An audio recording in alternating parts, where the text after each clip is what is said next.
Eudelek udalsarearekin batera jasangarritasuna eta 2030 agenda udalerritan sustatzeko konpromisoa elkarbanatzen du. Eta misio horretan, alkateek funtsezko zeregina dute lantalde teknikoak gidatzeko eta tokiko eragile guztiekin aliantzak sortzeko. Udalak dira herritarrengandik hurbilen daudenak, eta Eudeletik udalerrien arteko sare lana babesten dugu. Batez ere, elkarrekin aurrera egiteko, gizarte, ingurumen eta ekonomia eredu jasangarriago baterako transizioan. Han venido, yo creo que en torno a unos 40 municipios y una docena de mancomunidades. La verdad es que estamos muy contentos con la participación.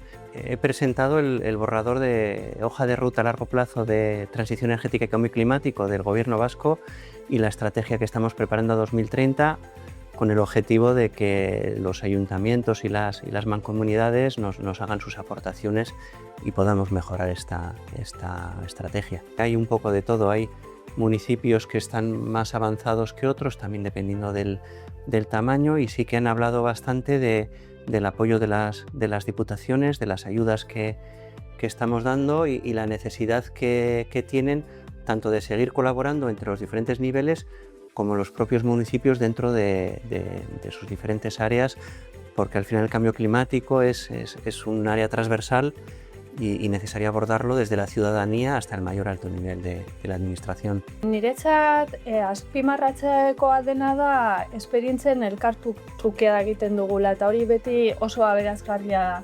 Adibidez, Virginia mugikortasuneko departamentukoa da eta aldiz ni ingurumen departamentuak ganez, orduan udalsarearen bitartez koinziditu ahal izan dugu, eta besteak beste hor ezagututa ere Bilbora bisitan jutea suertatu zitzaion eta udaleko delegazio handia joan ginen eta asko ikasi genuen, eta orain ere isuri gutxiko eremuak ez dira bukatzen behin ezartzen direnean, baizik eta gero jarraipena egin behar da, helegiteak daude, legediak esaten du ere emaitzen arabera ajustatu behar direla, eta bide hortan ikustea beste udalerriak zertan ari diren eta elkartruke bat egotean ikuste dut oso garrantzitsua dela.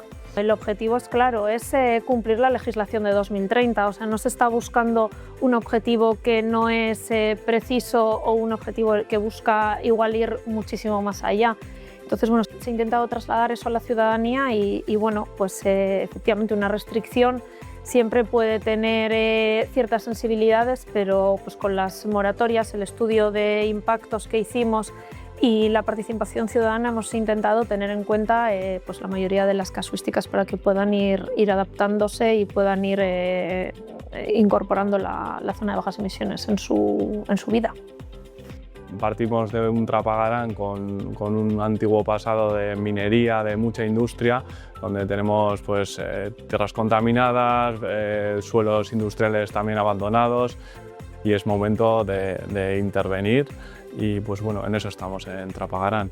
Por ejemplo, en la zona industrial ha habido un desarrollo privado bastante importante y en ese desarrollo privado el ayuntamiento participa otorgando licencias o recepcionando todas las obras de urbanización, y entonces en todo lo que hemos podido hemos intentado que lo que quede de ese desarrollo sean cosas buenas, como sistemas urbanos de drenaje sostenible en zonas industriales, plantaciones de árboles, intentando intervenir a todos los niveles, tanto en lo que hacemos nosotros como en lo que hacen los terceros. Guk daukagun arazo potolona da kostaldeko herriak daukaguna, dala itsas mailaren igoera bereziki pairatzen degula, eta horrek eragin oso berehalakoa dauka. Eta ez dela gauza bat ikusten duguna, baizik eta gertatzen nahi dana. Antropizatutako hainbat gunea igana da liberatzen, eta hori berria da. Esan nahi, arte bai izan dana oso espansiboa, eta egia dagoen atzera. Eskatzen duna pauso bat atzera ematea.